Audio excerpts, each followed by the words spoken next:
Hello दोस्तों। तो आपका स्वागत है आपके अपने चैनल टेक्निकल स्टडी पॉइंट पे। तो आज हम जानेंगे एचपीसीएल की वैकेंसी आई हुई है जिसमें आपका जूनियर इंजीनियर का जो है पोस्ट आया हुआ है। इसमें काफ़ी अच्छी खासी वैकेंसीज है ना। इसमें देखोगे वैकेंसी जो है टोटल वैकेंसी आपकी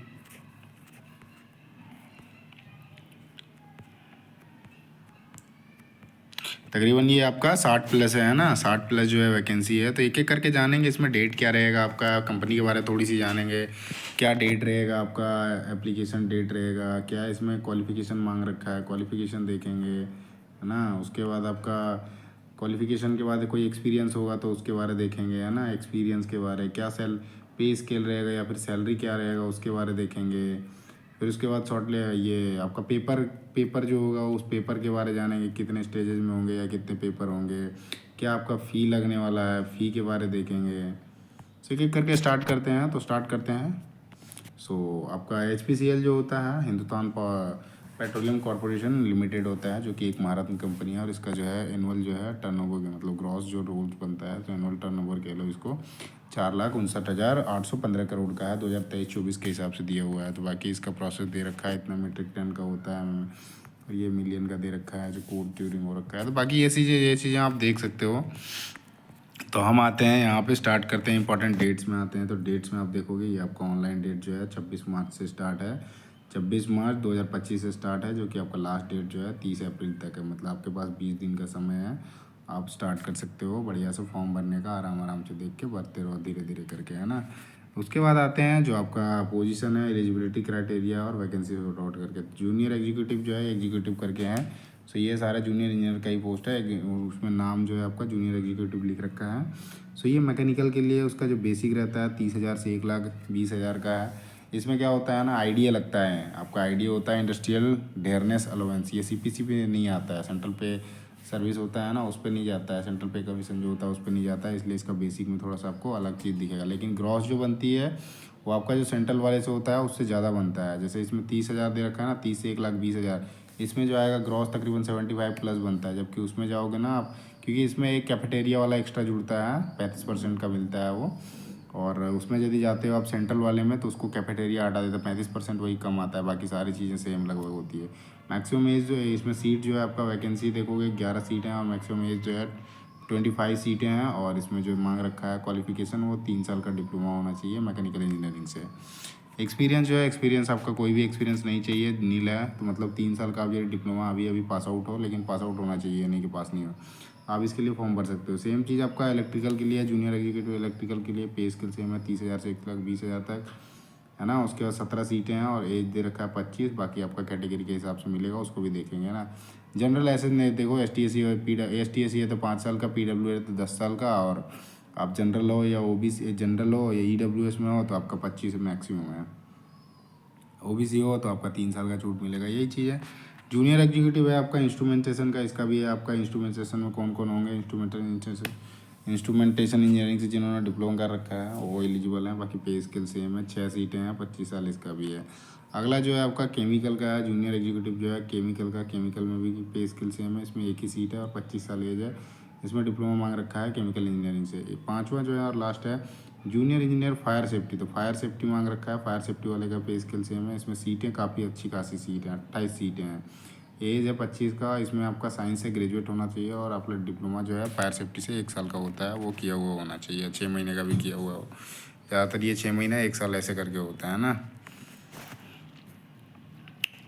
आगे देखते हैं, ये सारी चीज़ें दे रखी है। तो डिप्लोमा इंजीनियरिंग फंक्शन का दे रखा है। मैकेनिकल जो है वो मैकेनिकल इंजीनियरिंग, इलेक्ट्रिकल, ये सारा तो ऊपर लिखा हुआ था ये है ना। ऑल पोजीशन मिनिमम आपका 60% होना चाहिए। जो UR हैं, EWS हैं, OBC हैं, ये सारे के सारे जो हैं मिनिमम 60% आपको परसेंटेज होना चाहिए डिप्लोमा में। और ST SC PWD के लिए 50% होना चाहिए। शॉर्ट लिस्टिंग कैसे करा जाएगा वो दे रखा है। सिलेक्शन प्रोसेस का है। तो आपका सबसे पहले क्या होगा, आपका CBT होगा, फिर ग्रुप टास्क या ग्रुप डिस्कशन का है, फिर स्किल टेस्ट है और इंटरव्यू है ना। फिर आपका जाके मेडिकल होगा, फिर फिटनेस होगा, ये मेडिकल में सारा कुछ हो जाएगा। फिर आपका फाइनल ज्वाइनिंग कराया जाएगा उसके बाद है ना।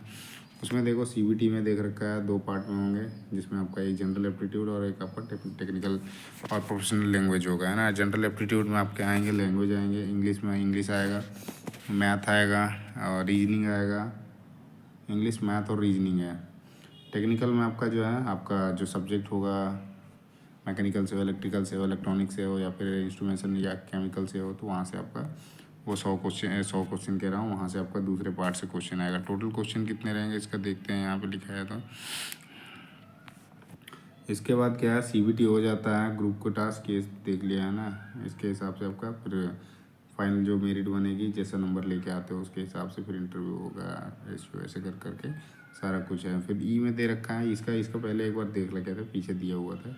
सो इसमें देखा हो आपका ये है, candidate must secure minimum qualification, मतलब जो मिनिमम इसका होगा उतना तो चाहिए ही चाहिए, मतलब पास करने के लिए। उसके बाद आपका फिर फर्दर प्रोसेस करा जाएगा आगे।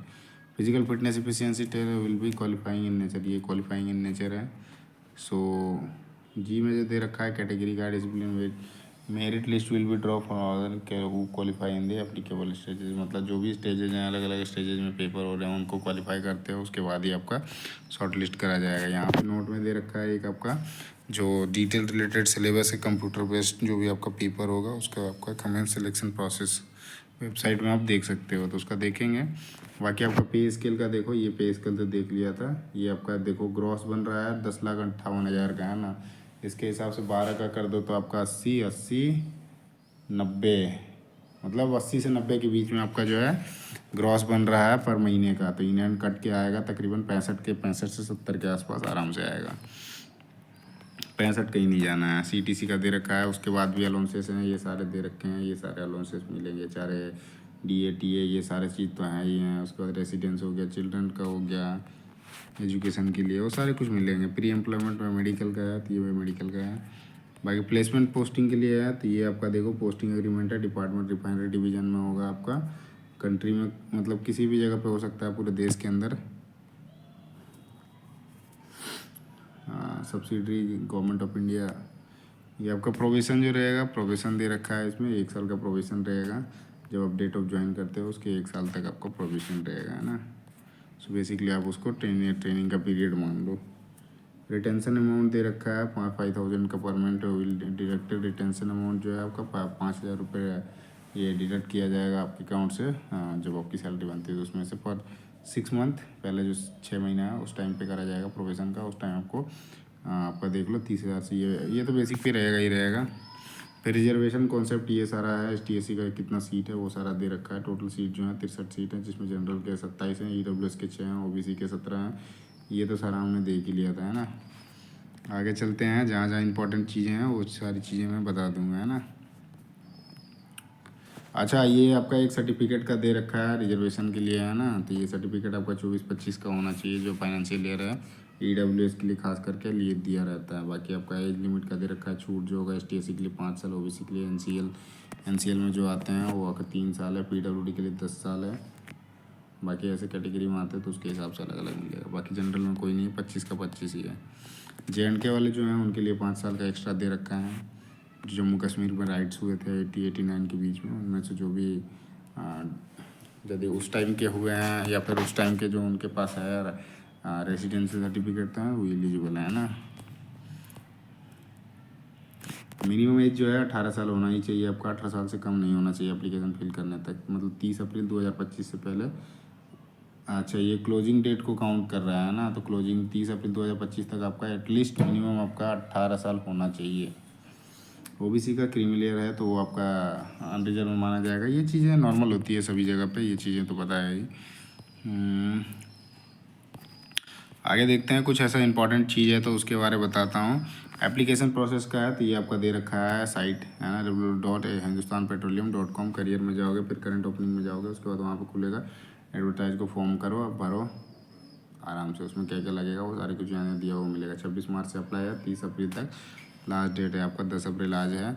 एप्लीकेशन क्या होता है, इनकम्प्लीट या रॉन्ग छोड़ते हैं तो उस केस में आपका कंसिडर नहीं किया जाएगा। मतलब ईमेल और मोबाइल नंबर क्या क्या चाहिए आपको फॉर्म भरने के लिए, ईमेल मोबाइल नंबर चाहिए, फ़ोटो चाहिए, एप्लीकेशन सूडो ईमेल आईडी चाहिए, उसमें आपका करके आपको पहले रजिस्ट्रेशन करोगे, फिर उसके बाद फाइनल आपको फॉर्म भरोगे, है ना। जैसे कि आप दूसरा फॉर्म भरते हो सेम इस तरह। इसमें एप्लीकेशन फ़ी जो है आपका जो एसटीएससी पीडब्ल्यूडी कैंडिडेट है उनके लिए कोई एप्लीकेशन फ़ी नहीं है, अदरवाइज आपका 11,080 रुपया लगेगा।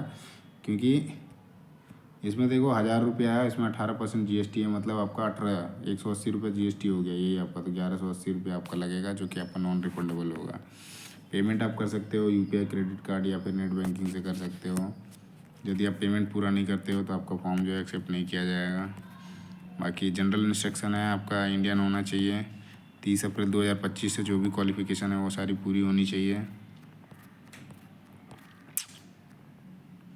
हाँ, ये देखो, ये एक दे रखा है, ये नोट बराबर मान लो, क्योंकि ये चीज़ें ना दूसरे लोग क्या करते हैं आपको, या एक बार फॉर्म भर देते हैं फिर उसमें दिक्कत आता है, तो वही चीज़ दे रखा है। यदि आप एक बार form will be treated final आप कर देते हो, नो रिक्वेस्ट टू चेंज, मतलब एक बार जब आप फॉर्म भर देते हो तो उसको आप चेंज नहीं कर सकते, लेटर ऑन बाद में आप चेंज नहीं कर सकते हो। इसलिए आप इस चीज़ का ध्यान रखते हो, जब भी आप फॉर्म को ऑनलाइन भरते हो उस टाइम में एकदम बिल्कुल सही तरीके से भरना है, और उसमें कुछ भी गलती ना हो, जिससे कोई गुंजाइश ना हो आपके फॉर्म को रिजेक्ट होने का। An application once submitted shall not be considered for any editing later on। बाद में आप कुछ भी उस पर एडिट नहीं कर सकते हो, तो इसलिए ध्यान से भरो उसको।